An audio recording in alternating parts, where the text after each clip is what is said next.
ਗੰਦੀ ਗੰਦੇ ਨੂੰ ਵੋਟ ਪਾਣੀ ਪੰਜੇ ਨੂੰ ਗੰਦੀ ਗੰਦੀ ਗੰਦੇ ਨੂੰ ਵੋਟ ਪਾਣੀ ਪੰਜੇ ਨੂੰ ਗੰਦੀ ਗੰਦੀ ਗੰਦੇ ਨੂੰ ਵੋਟ ਪਾਣੀ ਪੰਜੇ ਨੂੰ।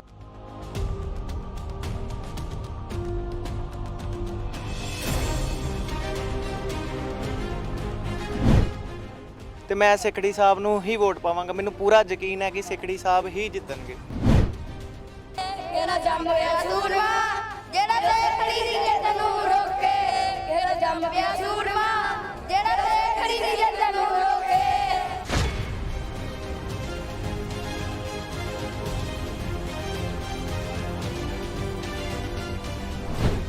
19 ਤਰੀਕ ਨੂੰ 20 ਤਰੀਕ ਨੂੰ ਵੋਟਾਂ ਪਾ ਕੇ ਵੱਧ ਤੋਂ ਵੱਧ ਜਿਤਾਓ ਤੇ ਪੰਜਾਂ ਹੀ ਪੰਜਾਂ ਕਰ ਦਿਓ ਸਾਰੇ।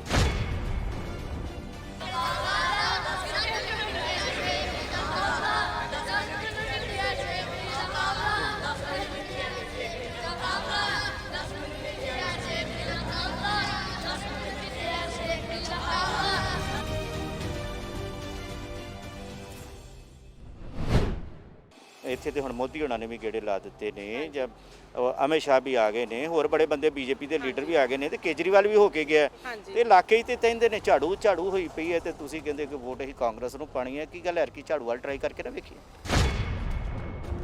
ਬੱਖੀ ਪੈ ਨਹੀਂ ਦੇਣੀ ਝਾੜੂ ਨੂੰ ਵੋਟ ਪੈ ਨਹੀਂ ਦੇਣੀ ਉਹਦਾ ਬੱਖੀ ਪੈ ਨਹੀਂ ਦੇਣੀ ਝਾੜੂ ਨੂੰ ਵੋਟ ਪੈ ਨਹੀਂ ਦੇਣੀ ਬੱਖੀ ਪੈ ਨਹੀਂ ਦੇਣੀ ਝਾੜੂ ਨੂੰ ਵੋਟ ਪੈ ਨਹੀਂ ਦੇਣੀ ਉਹਦਾ ਬੱਖੀ ਪੈ ਨਹੀਂ ਦੇਣੀ ਝਾੜੂ ਨੂੰ ਵੋਟ ਪੈ ਨਹੀਂ ਦੇਣੀ।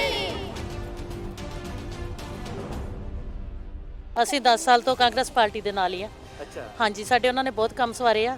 ਸਾਨੂੰ ਉਮੀਦ ਹੈ ਕਿ ਅੱਗੇ ਤੋਂ ਵੀ ਸਵਾਰਨਗੇ। ਬਾਕੀ ਰਿੰਕੂ ਬਾਜਵਾ ਜੀ ਜੋ ਵੀ ਅਸੀਂ ਉਹਨਾਂ ਨੂੰ ਕੰਮ ਕਿਹਾ ਉਹਨਾਂ ਨੇ ਕੀਤਾ ਵਾ।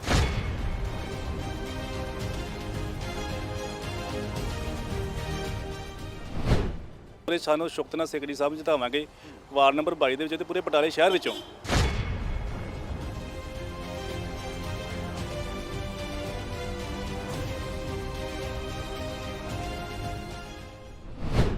ਦਾ ਟੀਵੀ ਐਨਆਰਆਈ ਦੀ ਟੀਮ ਹਲਕਾ ਬਟਾਲਾ ਦਾ ਸਰਵੇ ਕਰ ਰਹੀ ਹੈ ਔਰ ਮਿਜਾਜ ਜਾਣਨ ਦੀ ਕੋਸ਼ਿਸ਼ ਕਰ ਰਹੀ ਹੈ ਕਿ ਵੋਟਰਾਂ ਦਾ ਮਿਜਾਜ ਕੀ ਹੈ, ਕਿਸ ਪਾਰਟੀ ਦੀ ਸਰਕਾਰ ਉਹ ਚਾਹੁੰਦੇ ਨੇ ਤੇ ਕਿਉਂ ਚਾਹੁੰਦੇ ਨੇ। ਔਰ ਬਟਾਲਾ ਦੇ ਵਿੱਚ ਸ਼੍ਰੋਮਣੀ ਅਕਾਲੀ ਦਲ ਦੀ ਗੱਲ ਕਰ ਲਈਏ, ਚਾਹੇ ਆਮ ਆਦਮੀ ਪਾਰਟੀ ਹੋਵੇ, ਬੀਜੇਪੀ ਹੋਵੇ, ਕਿਸਾਨ ਮੋਰਚੇ ਦੀ ਜਿਹੜੇ ਆਗੂ ਨੇ ਐਸਐਸਐਮ ਉਹਨਾਂ ਦੇ ਵੀ ਆਗੂ ਇਹਦੇ ਵਿੱਚ ਚੋਣ ਮੈਦਾਨ ਵਿੱਚ ਉਤਰੇ ਹੋਏ ਨੇ ਔਰ ਕਾਂਗਰਸ ਪਾਰਟੀ ਜਿਹੜੀ ਹੈ ਉਹ ਵੀ ਮੈਦਾਨ ਦੇ ਵਿੱਚ ਹੈ। ਸੋ ਖਾਸ ਕਰਕੇ ਮਹਿਲਾਵਾਂ ਡਿਸੀਜਨ ਮੇਕਰ ਨੇ। ਸੋ ਇਹਨਾਂ ਤੋਂ ਅਸੀਂ ਜਾਣਨ ਦੀ ਕੋਸ਼ਿਸ਼ ਕਰਾਂਗੇ। ਉਮਰਪੁਰੇ ਦੇ ਖੇਤਰ ਦੇ ਵਿੱਚ ਅਸੀਂ ਆਏ ਹਾਂ, ਹਲਕਾ ਬਟਾਲਾ। ਜੀ ਸਤਿ ਸ਼੍ਰੀ ਅਕਾਲ। ਸਤਿ ਸ਼੍ਰੀ ਅਕਾਲ ਸਰ। ਅੱਛਾ ਜੀ, ਵੈਸੇ ਤੇ ਅਕਾਲੀ ਦਲ ਹੈ, ਆਮ ਆਦਮੀ ਪਾਰਟੀ ਹੈ, ਬੀਜੇਪੀ ਹੈ, ਕਾਂਗਰਸ ਪਾਰਟੀ ਹੈ, ਹਾਂਜੀ, ਕਿਹੜੀ ਪਾਰਟੀ ਪਸੰਦ ਆ ਤੁਹਾਨੂੰ? ਸਾਨੂੰ ਤੇ ਕਾਂਗਰਸ ਪਾਰਟੀ ਪਸੰਦ ਆ ਕਿਉਂਕਿ ਉਹਨਾਂ ਨੇ ਸਾਨੂੰ ਹਰ ਜਗ੍ਹਾ ਤੇ ਹੈਲਪ ਕੀਤੀ ਆ। ਮਹਿਲਾਵਾਂ ਲਈ ਉਹ ਅੱਗੇ ਆਏ ਨੇ, ਸਾਡੇ ਕਾਰਡ ਰਾਸ਼ਨ ਕਾਰਡ ਬਣਾਏ ਨੇ, ਹੋਰ ਸਾਨੂੰ ਮੈਡੀਕਲ ਸੁਵਿਧਾ ਵੀ ਦਵਾਈਆਂ ਨੇ। ਇਹ ਹੈ ਕਿ ਚਲੋ ਅਸੀਂ ਸੇਖੜੀ ਜੀ ਨੂੰ ਹੀ ਵੋਟ ਪਾਉਣੀ ਪਸੰਦ ਕਰਾਂਗੇ। ਜੀ ਜੀ, ਪਰ ਵੇਖੋ ਇੱਥੇ ਤੇ ਹੁਣ ਮੋਦੀ ਹੋਣਾ ਨੇ ਵੀ ਗੇੜੇ ਲਾ ਦਿੱਤੇ ਨੇ, ਜਦ ਅਮਿਤ ਸ਼ਾਹ ਵੀ ਆ ਗਏ ਨੇ, ਹੋਰ ਬੜੇ ਬੰਦੇ ਬੀਜੇਪੀ ਦੇ ਲੀਡਰ ਵੀ ਆ ਗਏ ਨੇ ਤੇ ਕੇਜਰੀਵਾਲ ਵੀ ਹੋ ਕੇ ਗਿਆ ਤੇ ਇਲਾਕੇ ਹੀ ਤੇ ਕਹਿੰਦੇ ਨੇ ਝਾੜੂ ਝਾੜੂ ਹੋਈ ਪਈ ਹੈ ਤੇ ਤੁਸੀਂ ਕਹਿੰਦੇ ਕਿ ਵੋਟ ਅਸੀਂ ਕਾਂਗਰਸ ਨੂੰ ਪਾਣੀ ਹੈ। ਕੀ ਗੱਲ ਹੈ ਕਿ ਝਾੜੂ ਵਾਲ ਟਰਾਈ ਕਰਕੇ ਨਾ ਵੇਖੀਏ। ਨਹੀਂ, ਚਲੋ ਟਰਾਈ ਕਰਨੀ ਵੀ ਚਾਹੀਦੀ ਆ, ਲੇਕਿਨ ਸਾਡੇ ਲਾਗੇ ਜੋ ਵੀ ਆ ਸਾਡੇ ਐਮਸੀ ਰਿੰਕੂ ਬਾਜਵਾ ਨੇ ਸਾਨੂੰ ਅੱਜ ਤੱਕ ਕਿਸੇ ਗੱਲ ਦੀ ਨਾ ਨਹੀਂ ਉਹਨਾਂ ਨੇ ਕੀਤੀ। ਜਦੋਂ ਵੀ ਉਹਨਾਂ ਨੂੰ ਫੋਨ ਕਰੋ ਜਾਂ ਕੋਈ ਵੀ ਕੰਮ ਕਹੋ ਸਾਡੇ ਨਾਲ ਅੱਗੇ ਹੋ ਕੇ ਸਾਡੇ ਨਾਲ ਤੋਰਦੇ ਨੇ। ਭਰੋਸਾ ਕਿਹੜੀ ਪਾਰਟੀ ਤੇ? ਇਸ ਵਕਤ ਤੇ ਕਾਂਗਰਸ ਤੇ ਹੀ ਆ। ਜੀ ਜੀ, ਯਾਰ ਕੀ ਲੱਗਦਾ ਫਿਰ ਪੰਜੇ ਦੀਆਂ ਚੀਕਾਂ ਕਢਾਓਗੇ ਪੂਰੀ? ਹਾਂਜੀ। ਉਹ ਤੁਸੀਂ ਕਿਹੜੀ ਪਾਰਟੀ ਨੂੰ ਵੋਟ ਪਾਣੀ ਪਸੰਦ ਕਰਦੇ? ਅਸੀਂ ਜੀ ਕਾਂਗਰਸ ਪਾਰਟੀ ਨੂੰ ਪਸੰਦ ਕਰਦੇ। ਹਾਂਜੀ, ਅਸੀਂ 10 ਸਾਲ ਤੋਂ ਕਾਂਗਰਸ ਪਾਰਟੀ ਦੇ ਨਾਲ ਹੀ ਆ। ਅੱਛਾ, ਹਾਂਜੀ, ਸਾਡੇ ਉਹਨਾਂ ਨੇ ਬਹੁਤ ਕੰਮ ਸਵਾਰੇ ਆ। ਸਾਨੂੰ ਉਮੀਦ ਹੈ ਕਿ ਅੱਗੇ ਤੋਂ ਵੀ ਸਵਾਰਨਗੇ। ਬਾਕੀ ਰਿੰਕੂ ਬਾਜਵਾ ਜੀ ਜੋ ਵੀ ਅਸੀਂ ਉਹਨਾਂ ਨੂੰ ਕੰਮ ਕਿਹਾ ਉਹਨਾਂ ਨੇ ਕੀਤਾ ਵਾ। ਸਾਡੇ ਗਲੀਆਂ ਦਾ ਨਾਲੀਆਂ ਦਾ ਵਿਕਾਸ ਕੀਤਾ, ਰਾਸ਼ਨ ਕਾਰਡ ਬਣਵਾਏ, ਉਹਨਾਂ ਨੇ ਫੋਨ ਕਰ ਕਰਕੇ ਪੈਨਸ਼ਨਾਂ ਲਗਵਾਈਆਂ। ਹੁਣ ਵੀ ਜਿਨ੍ਹਾਂ ਦੇ ਰਾਸ਼ਨ ਕਾਰਡ ਕੱਟੇ ਹੁਣ ਵੀ ਬਣਵਾਏ ਉਹਨਾਂ ਨੇ। ਸਾਨੂੰ ਉਹਨਾਂ ਤੇ ਉਮੀਦ ਹੈ ਕਿ ਅੱਗੇ ਤੋਂ ਵੀ। ਬਾਕੀ ਪਾਰਟੀਆਂ ਤੇ ਭਰੋਸਾ ਕਿਉਂ ਨਹੀਂ? ਉਹ ਜੀ ਉੱਡ ਜਾਂਦੀਆਂ ਪਾਰਟੀਆਂ, ਸਭ ਭੱਜ ਜਾਂਦੀਆਂ ਦੌੜ ਜਾਂਦੀਆਂ, ਪਰ ਕਾਂਗਰਸ ਪਾਰਟੀ ਇੱਕ ਜਿਹੜੀ ਟਿੱਕੀ ਆ, ਸ਼ੁਰੂ ਤੋਂ ਹੀ ਟਿੱਕੀ ਆ ਤੇ ਟਿੱਕੀ ਰਹੇਗੀ। ਮੇਰਾ ਨਾਮ ਅਕਸ਼ਿਤ ਹੈ ਜੀ। ਮੇਰਾ ਇੱਕ ਮਸਲਾ ਅੜਿਆ ਹੋਇਆ ਸੀ। ਮੈਂ ਸਿੱਖੜੀ ਸਾਹਿਬ ਦੀ ਕੋਠੀ ਗਿਆ, ਉਹਨਾਂ ਨੂੰ ਆਪਣਾ ਮਸਲਾ ਦੱਸਿਆ ਹੀ। ਉਹਨਾਂ ਨੇ ਮੈਨੂੰ ਅੱਧੇ ਸਕਿੰਟ ਦੇ ਵਿੱਚ ਮੇਰਾ ਕੰਮ ਕਰਾ ਕੇ ਮੈਨੂੰ ਵਾਪਸ ਭੇਜਤਾ। ਮੈਨੂੰ ਉਹਨਾਂ ਤੇ ਮਾਣ ਹੈ, ਮੈਂ ਉਹੀ ਉਹਨਾਂ ਨੂੰ ਹੀ ਵੋਟ ਪਾਵਾਂਗਾ ਜਿਹੜਾ ਮੇਰਾ ਕੰਮ ਕਰਾਏਗਾ ਤੇ ਮੈਂ ਸਿੱਖੜੀ ਸਾਹਿਬ ਨੂੰ ਹੀ ਵੋਟ ਪਾਵਾਂਗਾ। ਮੈਨੂੰ ਪੂਰਾ ਯਕੀਨ ਹੈ ਕਿ ਸਿੱਖੜੀ ਸਾਹਿਬ ਹੀ ਜਿੱਤਣਗੇ। ਪਾਰਟੀ ਕਾਂਗਰਸ ਪਸੰਦ ਹੈ ਜੀ, ਕਿਉਂਕਿ ਬਟਾਲੇ 'ਚ ਵਿਕਾਸ ਹੋਇਆ ਜੀ, ਸਾਰਿਆਂ ਨੂੰ ਲੱਭਦਾ ਪਿਆ। ਪੈਸਾ ਲਵਾਇਆ ਹੈ ਚਲੋ ਭਾਵੇਂ ਬਾਜਵਾ ਸਾਹਿਬ ਨੇ ਲਵਾਇਆ ਪੈਸਾ, ਪਰ ਬਦੌਲਤ ਸੇਖੜੀ ਸਾਹਿਬ ਦੀ ਹੈ। ਜਿਹੜਾ ਉਹਨਾਂ ਨੇ ਅੰਮ੍ਰਿਤ ਸਕੀਮ ਪਾਸ ਕਰਵਾਈ ਹੈ ਤੇ ਬਟਾਲੇ 'ਚ ਪੈਸਾ ਆਇਆ ਤੇ ਬਾਜਵਾ ਸਾਹਿਬ ਨੇ ਲਵਾਇਆ। ਜੇ ਸੇਖੜੀ ਸਾਹਿਬ ਨਾ ਕਰਾਉਂਦੇ ਤੇ ਬਟਾਲੇ 'ਚ ਪੈਸਾ ਕਿੱਥੋਂ ਲੱਗ ਜਾਣਾ ਸੀ। ਹੋਰ ਜੀ ਬਾਕੀ ਪੈਨਸ਼ਨਾਂ ਦੇਖੋ ਤੁਸੀਂ, ਸੇਖੜੀ ਸਾਹਿਬ ਨੇ ਕਿੰਨੀਆਂ ਲਵਾਈਆਂ, ਹਜੇ ਕਿ ਉਹਨਾਂ ਹੱਥ ਪਾਵਰ ਵੀ ਨਹੀਂ ਸੀ ਕਿਉਂਕਿ ਉਹਨਾਂ ਨੂੰ ਜ਼ੀਰੋ ਕੀਤਾ ਹੋਇਆ ਸੀ ਉਹਨਾਂ ਨੇ, ਠੀਕ ਆ। ਫਿਰ ਵੀ ਉਹਨਾਂ ਨੇ ਇੰਨਾ ਕੁ ਮੈਜੋਰਟੀ ਰੱਖੀ ਆਪਣੀ ਕਿ ਆਪਣਾ ਰਾਸ਼ਨ ਕਾਰਡ ਤੇ ਦੂਸਰਾ ਪੈਨਸ਼ਨਾਂ ਘਰ ਘਰ ਲੱਗੀਆਂ। ਸਾਡੇ ਉਮਰਪੁਰੇ 'ਚ ਆਈ ਹੋਰ ਕਿਤੇ ਨਹੀਂ ਮੈਂ ਮੰਨਦਾ ਜੀ, ਸਾਡੇ ਉਮਰਪੁਰੇ 'ਚ ਘਰ ਘਰ 'ਚ ਜਾ ਕੇ ਫਾਇਦਾ ਹੋਇਆ। ਉਮਰਪੁਰੇ 'ਚ ਘੱਟ ਤੋਂ ਘੱਟ ਵੀ ਤੇ ਮੈਂ ਬਹੁਤਾ ਨਹੀਂ ਕਹਾਂ ਤੇ ਨਵਾਂ ਕਾਰਡ ਜਿਹੜਾ 150 ਦੇ ਲਾਗੇ ਤੇ ਘੱਟ ਤੋਂ ਘੱਟ 300-400 ਦੇ ਲਾਗੇ ਪੈਨਸ਼ਨ। ਵੋਟ ਪੰਜਾ ਹੀ ਚੱਲੇਗਾ ਜੀ, ਨਵੇਂ ਬੜੇ ਆਉਂਦੇ ਆ, ਠੀਕ ਹੈ ਜੀ। ਸਭ ਉੱਡ ਜਿਹਦੇ ਘੁੱਗੀ ਨਹੀਂ ਲੱਭਾ, ਜਿਹੜਾ ਆਮ ਪਾਰਟੀ ਦੇ ਜਿਹੜਾ ਲੋਕੀ ਕਹਿੰਦੇ ਜੀ ਸ਼ਹਿਰੀ ਹਨਾ, ਘੁੱਗੀ ਵਾਲੇ ਵੀ ਲੋਕੀ ਇੰਨੇ ਮਗਰ ਆਉਂਦੇ ਸੀ ਨਾ, ਉਹੀ ਹਾਲ ਸ਼ਹਿਰੀ ਦਾ। ਉਹਦੇ ਮਗਰ ਵੀ ਉਹਨੇ ਬੰਦੇ ਆਉਂਦੇ ਆ। ਬਾਅਦ ਜਦੋਂ 20 ਤਰੀਕ ਤੋਂ ਬਾਅਦ ਨਾ ਸ਼ਹਿਰੀ ਨੇ ਵੀ ਅੰਦਰ ਵੜ ਕੇ ਬਹਿ ਜਾਣਾ, ਠੀਕ ਹੈ। ਜੇ ਘੁੱਗੀ ਭੱਜ ਹੀ ਗਿਆ ਸੀ ਤੇ ਸ਼ਹਿਰੀ ਆਪਣੇ ਅੰਦਰ ਵੜ ਜਾਣਾ। ਤੇ ਕੰਮ ਜਿਹੜੇ ਕਰਨੇ ਆ ਉਹ ਸੇਖੜੀ ਸਾਹਿਬ ਨੇ ਕਰਨੇ ਆ। ਪੜੇ ਪਤਾ ਪਹਿਲੀ ਗੱਲ ਤੇ ਆ ਜੇ ਕਿ ਬੰਦਾ ਪੜਿਆ ਲਿਖਿਆ ਤੇ ਬੇਹੱਦ ਭਲਾ ਮਾਨਸ ਜੇ, ਅਸੀਂ ਦੂਸਰੇ ਬੰਦੇ ਨੂੰ ਵੋਟ ਨਹੀਂ ਪਾਉਣੀ, ਇਸ ਕਰਕੇ ਭਲੇ ਮਾਨਸ ਬੰਦੇ ਨੂੰ ਹੀ ਵੋਟ ਪਾਉਣੀ ਹੈ। ਮੈਂ ਜੀ ਆਪਣੇ ਵਾਰਡ ਦਾ ਜੋ ਵੀ ਇੱਥੋਂ ਦਾ ਵਿਕਾਸ ਹੋਇਆ ਬਟਾਲੇ ਸ਼ਹਿਰ ਦਾ, ਮੈਂ ਸਾਰੇ ਵੋਟਰਾਂ ਨੂੰ ਅਪੀਲ ਕਰਦਾ ਕਿ ਅਸ਼ਵਨੀ ਸੇਖ ਨੂੰ 20 ਤਰੀਕ ਨੂੰ ਵੋਟਾਂ ਪਾ ਕੇ ਵੱਧ ਤੋਂ ਵੱਧ ਜਿਤਾਓ ਤੇ ਪੰਜਾ ਹੀ ਪੰਜਾ ਕਰ ਦਿਓ ਸਾਰੇ ਬਟਾਲੇ ਸ਼ਹਿਰ ਦੇ ਵਿੱਚ। ਕਿਉਂਕਿ ਵੇਖੋ ਜਿਹੜੇ ਇੱਥੇ ਦਾ ਵਿਕਾਸ ਹੋਇਆ ਨਾ, ਮਤਲਬ ਆਪਾਂ ਜਿਹੜਾ ਜਿੱਥੇ ਵੀ ਜਾਈਏ ਉਹਨਾਂ ਦੇ ਘਰ, ਜੇ ਅਵਨੀ ਸੇਖੜੀ ਕੋਲ ਜਾਈਏ ਤੇ ਉਹ ਸਾਡਾ ਕੰਮ ਕਰ ਦਿੰਦਾ, ਜੇ ਉਹ ਨਾ ਹੋਣ ਤੇ ਅੰਕਲ ਸੇਖੜੀ ਸਾਹਿਬ ਹੋਣ ਤੇ ਉਹ ਕੰਮ ਕਰ ਦਿੰਦੇ ਆ। ਤੇ ਇਹ ਕਰਕੇ ਪੰਜਾ ਹੀ ਪੰਜਾ ਹੋਣਾ ਚਾਹੀਦਾ, ਬਾਕੀ ਸਭ ਡੱਬੇ ਖਾਲੀ ਹੋਣੇ ਚਾਹੀਦੇ ਆ।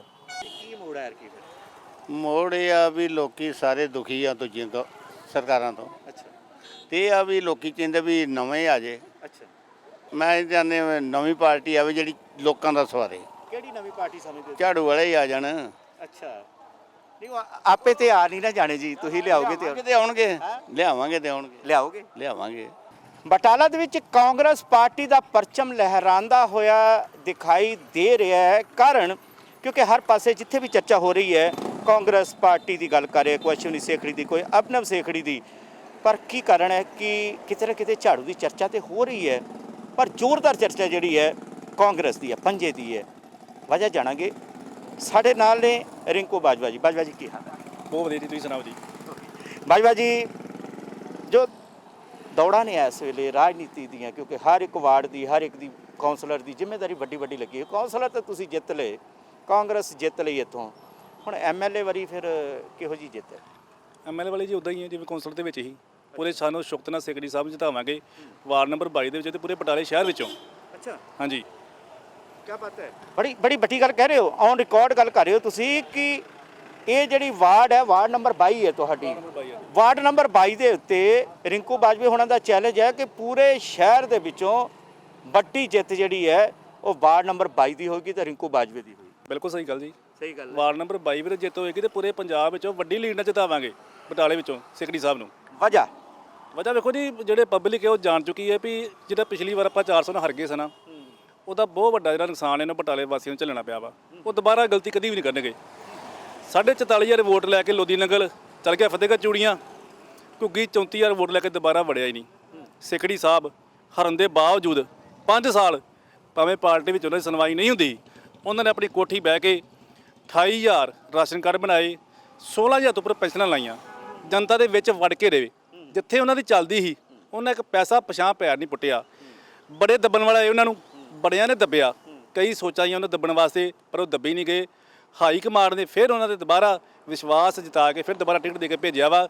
ਜਿੰਨਾ ਮਰਜ਼ੀ ਵਿਰੋਧੀਆਂ ਜ਼ੋਰ ਲਾਇਆ, ਪਰ ਅਜੇ ਵੀ ਉਹ ਬਿਲਕੁਲ ਚਟਾਨ ਵਾਂਗ ਖੜੇ ਨੇ ਉਹ ਬਟਾਲੇ ਸ਼ਹਿਰ ਦੇ ਵਿੱਚ। ਪਰ ਇਹ ਗੱਲ ਜਿਹੜੀ ਹੈ ਸਿਰੇ ਕਰਨੀ ਬਣਦੀ ਹੈ ਬਾਜਵਾ ਜੀ ਕਿ ਇੱਕ ਬਹੁਤ ਹੀ ਕਦਾਵਰ ਲੀਡਰ, ਬਹੁਤ ਹੀ ਵੱਡਾ ਨਾਮ ਬੀਜੇਪੀ ਵੱਲੋਂ ਜਿਹੜਾ ਬਟਾਲੇ ਦੇ ਵਿੱਚ ਆ ਚੁੱਕਾ ਹੈ, ਉਹਦਾ ਨਾਂ ਹੈਗਾ ਫਤਿਹ ਜੰਗ ਸਿੰਘ ਬਾਜਵਾ।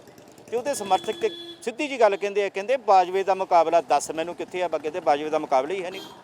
ਵੇਖੋ, ਜਦੋਂ ਪਰਮਾਤਮਾ ਬੰਦੇ ਦੇ ਵੱਲ ਹੁੰਦਾ ਨਾ, ਉਹਨੂੰ ਸਾਰੇ ਮਸਲੇ ਹੱਲ ਹੋ ਜਾਂਦੇ ਨੇ। ਸੇਖੜੀ ਸਾਹਿਬ ਨਾਲ ਪਰਮਾਤਮਾ ਨੇ ਉਹਦੇ ਫਤਿਹ ਆਇਆ ਨਾ ਬਟਾਲੇ ਵਿੱਚ, ਉਹ ਵੀ ਸੇਖੜੀ ਸਾਹਿਬ ਜਿਤਾਉਣ ਵਾਸਤੇ ਆਇਆ ਵਾ। ਵੋਟਾਂ ਖਰਾਬ ਕਰਨੀਆਂ ਉਹਨੇ ਲੋਦੀ ਨੰਗਲ ਦੀਆਂ, ਸਾਨੂੰ ਤਾਂ ਫਾਇਦਾ ਹੋਣਾ ਉਹਦਾ। ਤੇ ਸ਼ਹਿਰੀ ਕਲਸੀ ਦੇ ਪੱਲੇ ਕੁਝ ਨਹੀਂ ਹੈਗਾ ਜੀ, ਉਹ ਬਿਲਕੁਲ ਪੱਲੇ ਕੁਝ ਨਹੀਂ ਹੈਗਾ। ਤੁਸੀਂ ਕਹਿ ਲਓ ਵੀ ਇੱਕ ਨਾ ਲੋਕਾਂ 'ਚ ਹਵਾ ਵਾ। ਤੁਸੀਂ ਜਾਓ ਆਪਣਾ ਵਾਰਡਾਂ ਦੇ ਵਿੱਚ, ਤੁਸੀਂ ਜਾਓ ਪ੍ਰਧਾਨਾਂ ਦੇ ਕੋਲ, ਮਹੱਲੇ ਦੇ ਪ੍ਰਧਾਨਾਂ ਦੇ ਕੋਲ ਜਾਓ, ਉੱਥੇ ਕੋਈ ਸ਼ਹਿਰੀ ਕਲਸੀ ਦਾ ਨਾਂ ਹੀ ਨਹੀਂ ਹੈ। ਕਿੱਦਾਂ ਹੋ ਸਕਦਾ ਜੀ ਬਗੈਰ ਪ੍ਰਧਾਨਾਂ ਤੋਂ ਬਗੈਰ ਕੌਂਸਲਰਾਂ ਤੋਂ ਜਿਹੜੀ ਜਨਤਾ ਵਾ ਉਹ ਸ਼ਹਿਰੀ ਕਲਸੀ ਨੂੰ ਵੋਟ ਪਾ ਦੇਗੀ? ਕਦੀ ਹੋ ਸਕਦਾ ਵਾ? बड़ी बड़ी गल कही है कि क्योंकि वार्ड प्रधान होना जरूरी है, कोई एमसी को काउंसलर होना जरूरी है, बड़े बड़े एक मैनेजमेंट चाहिए है जेकर एमएलए की इलैक्शन जितनी होवे। सो बिल्कुल यह पॉइंट थोड़ा नोट करने वाला भी है। पर हुण एक बाबा खुंग है ना जिहड़ा घाक सियासतदान सुच्चा सिंह छोटेपुर श्रोमणी अकाली दल वालों रवायती पार्टी है, कोई माड़ी मोटी पार्टी नहीं है, बड़ा वड्डा उन्होंने राज किया, लगातार 10 साल राज किया है। तो वो बारे की कहना? ਘੁੱਗੀ ਆਇਆ ਬਾਹਰੋਂ ਉੱਡ ਗਿਆ, ਲੋਧੀ ਨਕਲ ਆਇਆ ਬਾਹਰੋਂ ਬਹਿ ਕੇ ਜਾ ਕੇ ਫਤਿਹਗੜ੍ਹ ਚੂੜੀਆਂ, ਇਹ ਆਇਆ ਗੁਰਦਾਸਪੁਰੋਂ, ਇਹਨੇ ਵੀ ਜਾ ਕੇ ਬਹਿਣ ਉੱਥੇ ਹੀ, ਲੋਕਾਂ ਨੂੰ ਪਤਾ ਹੁਣ ਕਦੀ ਵੀ ਨਹੀਂ ਇਦਾਂ ਹੋਣਾ ਹੁਣ। ਪਰ ਇਦਾਂ ਤੇ ਫਿਰ ਸੇਖੜੀ ਸਾਹਿਬ ਬਾਰੇ ਵੀ ਕਹਿੰਦੇ ਉਹ ਆਏ ਨਾ ਅੰਮ੍ਰਿਤਸਰੋਂ, ਇਦਾਂ ਤੇ ਉਹਨਾਂ ਨੂੰ ਵੀ ਕਹਿਣਗੇ। ਉਹ ਭਾਜੀ ਵਿਰੋਧੀਆਂ ਤੇ ਗੱਲਾਂ ਹੁੰਦੀਆਂ ਵਾ। ਸੇਖੜੀ ਸਾਹਿਬ ਨੂੰ 15 ਸਾਲ ਹੋ ਗਏ, ਉਹ ਪਾਵਰ 'ਚ ਨਹੀਂ ਆਏ। ਮੈਂ ਨਾ ਕੋਈ ਉਹਨਾਂ ਨੂੰ ਪਾਵਰ ਦੇ ਕੇ ਤੇ ਵੇਖੋ, ਫਿਰ ਤੁਸੀਂ ਗੱਲਾਂ ਕਰੋ। ਜਿਹੜੇ ਜਿਤਾਏ ਜਿੰਨਾ ਕੋ ਪਾਵਰ ਉਹਨਾਂ ਖਿਲਾਫ ਕੋਈ ਬੋਲਦੇ ਨਹੀਂ ਹੈਗੇ, ਚਲਾ ਭਲਾ ਮਾਨਸ ਸ਼ਰੀਫ ਬੰਦਾ ਜਿਹਦੇ ਕੋਲ ਪਾਵਰ ਹੈ ਨਹੀਂ ਉਹਦੇ ਖਿਲਾਫ ਦੀ ਗੱਲਾਂ ਕਰਨ। ਗੱਲਾਂ ਕੌਣ ਕਰਦਾ ਵਾ? ਜਨਤਾ ਨਹੀਂ ਕਰਦੀ। ਜਿਹੜੇ ਵਿਰੋਧੀ ਨੇ, ਜਿਹੜੇ ਟਿਕਟਾਂ ਭਾਲਦੇ ਸੀ, ਜਿਹੜੀਆਂ ਆਪਣੇ ਚੌਧਲਾ ਕਰਨਾ ਚਾਹੁੰਦੇ ਇੱਥੇ ਬਟਾਲੇ ਸ਼ਹਿਰ ਵਿੱਚ, ਜਿਹੜੇ ਲੁੱਟਾ ਕਰਨਾ ਚਾਹੁੰਦੇ ਸੀ, ਉਹ ਗੱਲਾਂ ਕਰਦੇ ਨੇ। ਅੱਛਾ, ਹਵਾ ਕਿਹਦੀ ਹੈ ਵੈਸੇ? ਹਵਾ ਸੇਖੜੀ ਸਾਹਿਬ ਦੀ ਹੈ ਜੀ। ਮੈਂ ਤੁਹਾਨੂੰ ਕਿਹਾ ਲੋਕਾਂ ਇਹ ਮਨ ਬਣਾ ਲਿਆ, ਜਿਹੜੀ ਗਲਤੀ ਉਹਨਾਂ 2017 ਵਿੱਚ ਕੀਤੀ ਸੀ ਨਾ। ਹਨੇਰੀ ਕਿਹਦੀ ਹੈ? ਹਨੇਰੀ ਸੇਖੜੀ ਸਾਹਿਬ, ਹਨੇਰੀ ਪੂਰੇ ਪੰਜਾਬ 'ਚ ਕਾਂਗਰਸ ਦੀ ਹਨੇਰੀ ਹੈ ਜੀ। ਹਵਾ ਤੁਸੀਂ ਕਿਹਾ ਸੇਖੜੀ ਸਾਹਿਬ ਦੀ, ਤਾਂ ਹਨੇਰੀ ਕਿਹੜੀ ਪਾਰਟੀ ਦੀ? ਹਨੇਰੀ ਵੀ ਕਾਂਗਰਸ ਦੀ ਜੀ। ਝੱਖੜ ਕਿਹੜੀ ਪਾਰਟੀ ਦਾ? ਝੱਖੜ ਵੀ ਕਾਂਗਰਸ ਦਾ। ਐ ਨਾ ਕਹੋ ਤੇ ਫਿਰ ਸੁਨਾਮੀ ਨਾ ਕਹਿ ਦਿਓ ਹੁਣ ਕਾਂਗਰਸ ਦੀ। ਸੁਨਾਮੀ ਆਊਗੀ ਜੀ, 10 ਮਰਦ ਸੁਨਾਮੀ ਆਊਗੀ। ਅੱਛਾ, ਹਾਂ 10 ਮਰਦ ਸੁਨਾਮੀ ਆਊਗੀ ਜੀ। ਕੀ ਬਾਤ ਹੈ, ਕੀ ਬਾਤ ਹੈ। ਸੋ ਗੱਲ ਕਰੀਏ ਸਾਹਿਬ ਬਟਾਲੇ ਦੀ, ਤੇ ਗਰਾਊਂਡ ਜ਼ੀਰੋ ਤੋਂ ਦਾ ਟੀਵੀ ਐਨਆਰਆਈ ਜਾ ਰਿਹਾ ਹੈ, ਜਗ੍ਹਾ ਜਗ੍ਹਾ ਤੇ ਗੱਲਬਾਤ ਕਰ ਰਿਹਾ ਹੈ। ਦੁਕਾਨਦਾਰ ਹੋਣ, ਵਪਾਰੀ ਹੋਣ, ਮਜ਼ਦੂਰ ਹੋਣ, ਤੇ ਚਾਹੇ ਆਮ ਬੰਦਾ ਹੋਵੇ ਤੇ ਚਾਹੇ ਮਹਿਲਾਵਾਂ ਹੋਣ। ਅਸੀਂ ਇੱਥੋਂ ਦੇ ਨੇਤਾਵਾਂ ਨਾਲ ਗੱਲ ਵੀ ਕਰ ਰਹੇ ਹਾਂ। ਯੂਥ ਆਗੂ ਨੇ ਰਿੰਕੂ ਬਾਜਵਾ, ਔਰ ਇਹ ਯੂਥ ਆਗੂ ਦਾ ਵੀ ਇਹੀ ਦਾਵਾ, ਬੜੇ ਕਰਾਰੇ ਇਹਨਾਂ ਨੇ ਜਿਹੜੇ ਨੇ ਜਵਾਬ ਦਿੱਤੇ ਨੇ ਸਵਾਲਾਂ ਦੇ। ਸੋ ਨੇਤਾਵਾਂ ਨੂੰ ਸੋਚਣਾ ਪਏਗਾ। ਸੋ ਜਿਨ੍ਹਾਂ ਨੇ ਕਿਤੇ ਅਸ਼ਵਨੀ ਸੇਖੜੀ ਨੂੰ ਜਾਂ ਕਾਂਗਰਸ ਪਾਰਟੀ ਨੂੰ ਕਮਜ਼ੋਰ ਸਮਝ ਲਿਆ ਸੀ, ਸੋ ਕਾਂਗਰਸ ਪਾਰਟੀ ਦੀ ਇਸ ਵੇਲੇ ਜਿਹੜੀ ਚੜ੍ਹਤ ਹੈ ਉਹ ਕਿਤੇ ਨਾ ਕਿਤੇ ਵਿਰੋਧੀਆਂ ਦੀਆਂ ਅੱਖਾਂ 'ਚ ਚੁੱਭ ਤੇ ਰਹੀ ਹੋਏਗੀ, ਰੜਕ ਤੇ ਰਹੀ ਹੋਏਗੀ। ਪਰ ਹਕੀਕਤ ਹੁਣ ਜਿਹੜੀ ਹੈ 22 ਫਰਵਰੀ ਨੂੰ ਪਤਾ ਚੱਲੇਗਾ। ਦਿਨ ਰਹਿ ਗਏ ਨੇ 2-3, ਤੇ ਇਹਨਾਂ 2-3 ਦਿਨਾਂ ਦੇ ਵਿੱਚ ਹੀ ਇਸ ਵੇਲੇ ਦੀ ਜੋ ਹਵਾ ਜਿਸ ਤਰੀਕੇ ਦੀ ਇਹ ਦੱਸ ਰਹੇ, ਕਹਿੰਦੇ ਹਵਾ ਵੀ ਸੇਖੜੀ ਦੀ, ਕਹਿੰਦੇ ਹਨੇਰੀ ਵੀ ਸੇਖੜੀ ਦੀ, ਆਂਦੇ ਝੱਖੜ ਵੀ ਕਾਂਗਰਸ ਦਾ, ਤੇ ਜਿਹੜੀ ਸੁਨਾਮੀ ਆਉਣੀ ਹੈ ਕਹਿੰਦੇ ਉਹਦੇ ਚੰਨੀ ਦੀ ਹੈ। ਇਹ ਕਾਂਗਰਸ ਹੀ ਕਹਿ ਰਹੇ ਨੇ ਕਿ ਹੋਈ ਪਈ ਪੰਜਾਬ ਦੇ ਵਿੱਚ। ਸੋ ਕਿਤੇ ਨਾ ਕਿਤੇ ਹੁਣ ਜਨਤਾ ਦਾ ਮੂਡ ਕਿਉਂ ਬਦਲ ਗਿਆ, ਕਿਵੇਂ ਬਦਲ ਗਿਆ? ਕੱਲ ਤੱਕ ਝਾੜੂ ਸੀ, ਫਿਰ ਆ ਗਏ ਇੱਕਦਮ ਫਤਿਹ ਬਾਜਵਾ ਤੇ ਬੀਜੇਪੀ ਵੱਲ ਵੀ ਥੋੜਾ ਜਿਹਾ ਮੂਡ ਹੋ ਗਿਆ। ਪਰ ਆਖਿਰ ਦੇ ਉੱਤੇ ਕੀ ਕਾਰਨ ਹੈ ਕਿ ਕਾਂਗਰਸ ਹੋਣੀ ਸ਼ੁਰੂ ਹੋ ਗਈ ਹੈ? ਬਾਕੀ ਮੂਡ ਜਨਤਾ ਦਾ ਹੈ, ਜਨਤਾ ਜਨਾਰਦਨ ਹੈ। ਸੋ ਇਹ ਆਪਣੇ ਮਤ ਦਾ ਦਾਨ, ਯਾਨੀ ਕਿ ਮਤਦਾਨ ਕਿਹਨੂੰ ਕਰਦੇ ਨੇ 20 ਫਰਵਰੀ ਨੂੰ ਪਤਾ ਲੱਗੇਗਾ। 10 ਮਾਰਚ ਨੂੰ ਆ ਜਾਣਗੇ ਨਤੀਜੇ, ਤੇ ਭਵਿੱਖਬਾਣੀ ਹੋ ਜਾਏਗੀ 20 ਫਰਵਰੀ ਤੋਂ ਬਾਅਦ ਨਤੀਜੇ ਆਉਣੇ ਸ਼ੁਰੂ ਹੋ ਜਾਣਗੇ। ਸੋ ਦੇਖਦੇ ਰਹੋ ਅਕਸਰ ਦੀ ਆਵਾਜ਼ ਦਾ ਟੀਵੀ ਐਨਆਰਆਈ।